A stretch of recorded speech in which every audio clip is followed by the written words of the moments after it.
If you're planning to construct a house in the United States at this moment, pause, set the hammer aside, phone your builder, and pose one single question. Where is the lumber sourced from? Because as of this morning, that answer has shifted dramatically, and that shift will add thousands of dollars to your costs. For decades, Washington has relied on a straightforward belief. Canada possesses the forests, America has the demand, and Canada will forever keep supplying. No matter the insults, no matter the tariffs imposed, no matter how unpredictable the White House becomes. That belief has just collapsed. Donald Trump attempted to strong-arm Canada. He figured the specter of an enormous trade conflict would compel Ottawa to submit. He assumed Mark Carney would cave quickly, but Carney refused to yield. He didn't even flinch. Instead, he pulled a lever that Washington had entirely overlooked. You are witnessing a pivotal realignment. You are seeing the precise instant when the United States grasped that superpower status doesn't allow you to magically produce natural resources from nothing. Check the markets today. Lumber futures aren't merely climbing, they're skyrocketing. Building projects stretching from Arizona to Maine are grinding to a halt. The reason? The supply line has been cut. This has moved beyond a routine trade disagreement. This is effectively a blockade. And for the first time in recent memory, the United States finds itself inside the fortress, watching supplies dwindle. Over the next half hour, I will explain precisely what unfolded during the past day. I will detail the exact policy Mark Carney activated that blindsided Donald Trump completely. We will examine the figures officials prefer to keep hidden. Above all, we will discuss what this development means for your budget, your property's worth, and the long-term stability of the North American partnership. Trump sought confrontation. Carney handed him an equation. Right now, the American president cannot crack it. So let's slice through the distractions. What really occurred today? At 8:00 a.m. Eastern, the Canadian government issued a low-key statement. No dramatic press event with banners and shouting. No furious all-caps post. Simply a policy paper released by the Ministry of Natural Resources, endorsed by Prime Minister Carney. The paper introduced a new structure named the Strategic Resource Preservation Act. It appears dull on purpose. That's deliberate. The intention is for ordinary citizens to glance past it, but White House attorneys who studied it came close to panic. Here's the straightforward breakdown of what the document states. Canada is now enforcing an immediate environmental sustainability limit on softwood lumber shipments to countries that fail to satisfy particular carbon trading compatibility rules. Guess which country falls short of those rules under the present Trump administration? The United States. In practice, Canada has just severely restricted the movement of lumber over the border. They avoided an outright prohibition. That would constitute an act of aggression. Instead, they reduced the pace. They introduced fresh inspection requirements, added an environmental compliance fee, and imposed a rigid quota framework. The impact was immediate. Within 2 hours, the spot price for framing lumber on the Chicago Mercantile Exchange surged 15%. That represents a devastating single-day increase. By midday, leading American home building firms, the giant companies erecting entire neighborhoods across Texas and Florida, halted their buying commitments. They literally ceased purchasing because next week's pricing remains unknown. Trump reacted in the predictable manner. He went to Truth Social, branded Carney a dangerous environmental extremist and a menace to the continent, and warned of imposing a 100% tariff on Canadian energy as payback. Yet here's the reality of yelling at a wildfire. It doesn't extinguish the flames. While Trump was posting, Carney was acting.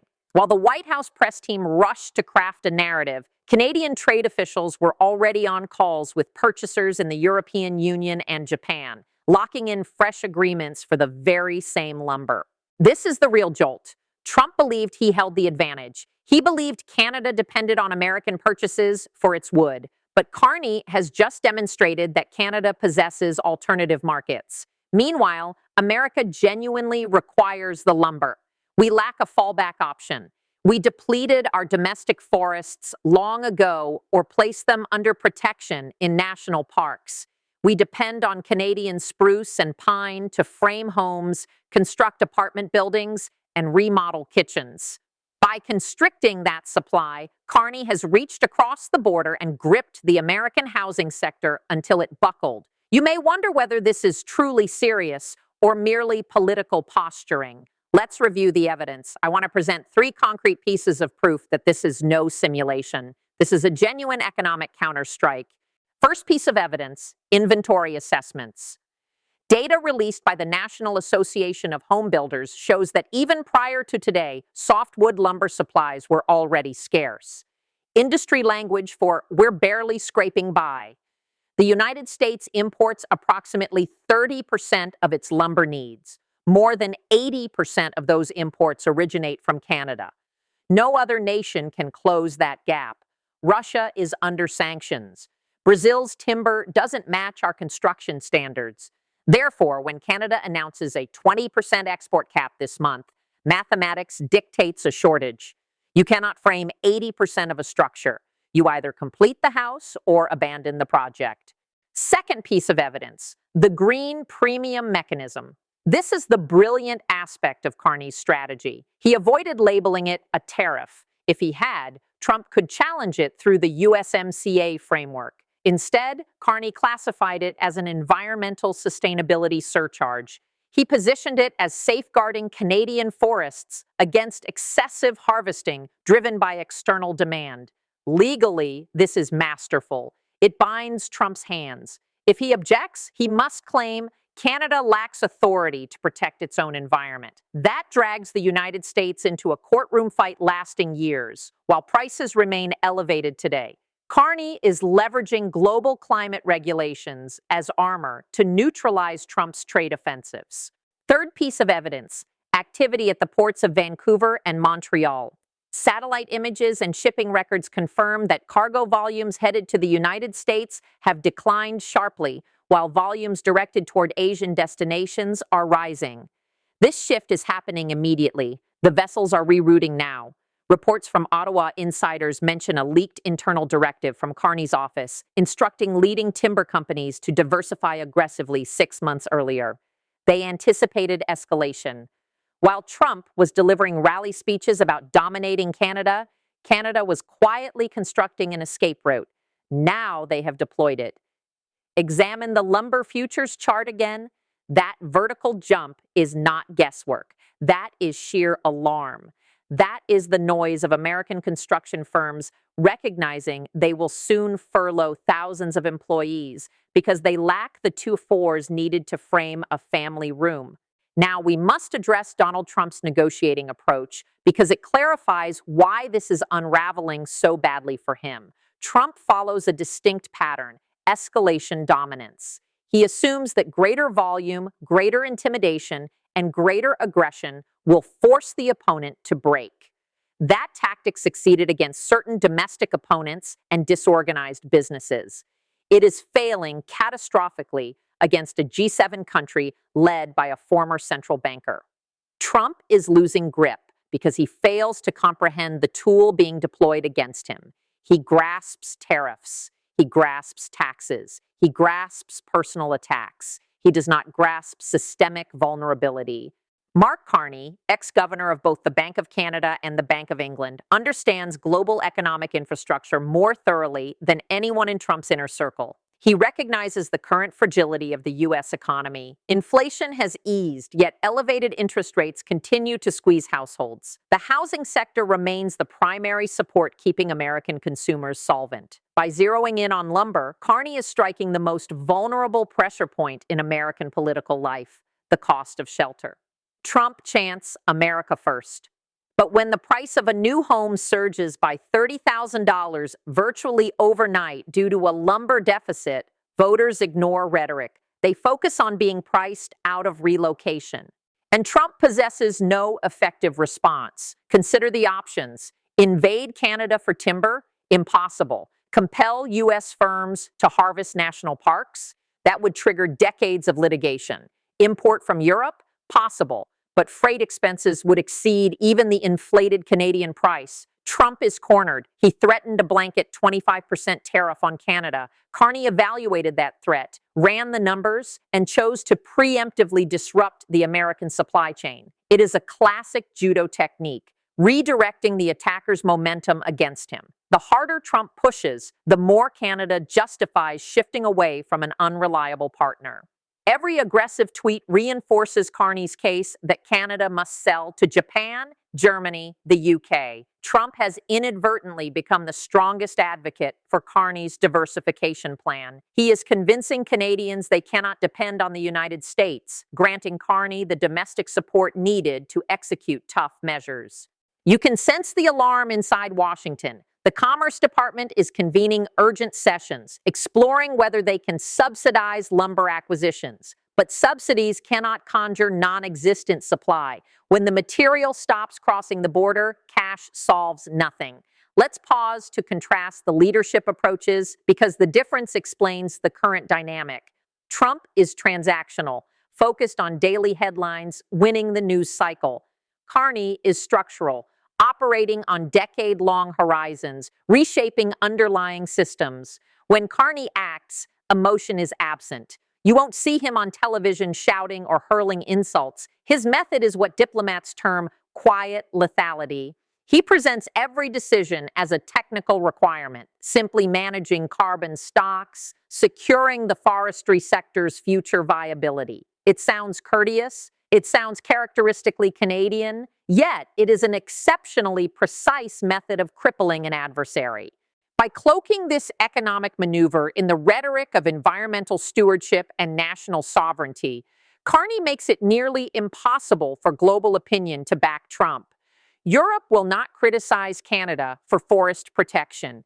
The United Nations will not penalize Canada for resource stewardship. Carney has engineered a coalition of silence. The international community watches Trump struggle without intervening. Why would they? They would rather receive Canada's lumber themselves. This is the mature adult approach. While the child rages and smashes toys, the adult calmly secures the door and disconnects the internet.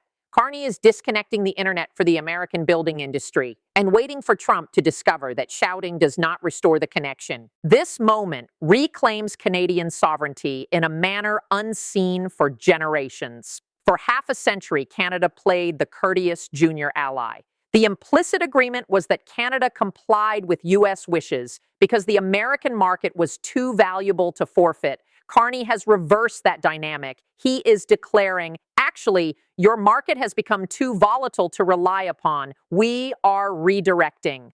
That realization terrifies Washington. If Canada, America's nearest neighbor, closest ally, and largest trading partner, concludes the United States is no longer a dependable investment, what signal does that send globally? So step back. Why should this matter if you aren't currently building? Because lumber functions as an early indicator. If Canada can impose this restriction on wood, they can apply similar measures to oil, to critical minerals, to electricity. Are you aware that large portions of the American Northeast depend on Quebec hydropower? Are you aware that Alberta heavy crude fuels Texas refineries? This lumber surge is a warning shot. Carney is demonstrating this is the consequence when you pressure us over a non-essential commodity. Imagine the impact if we restrict truly vital resources. The broader consequence for you is inflation. Should the U.S.-Canada supply chain fracture, American prices rise, not solely for lumber, but across the board: groceries, fuel, vehicles, aluminum. The North American economy operates as one interconnected system.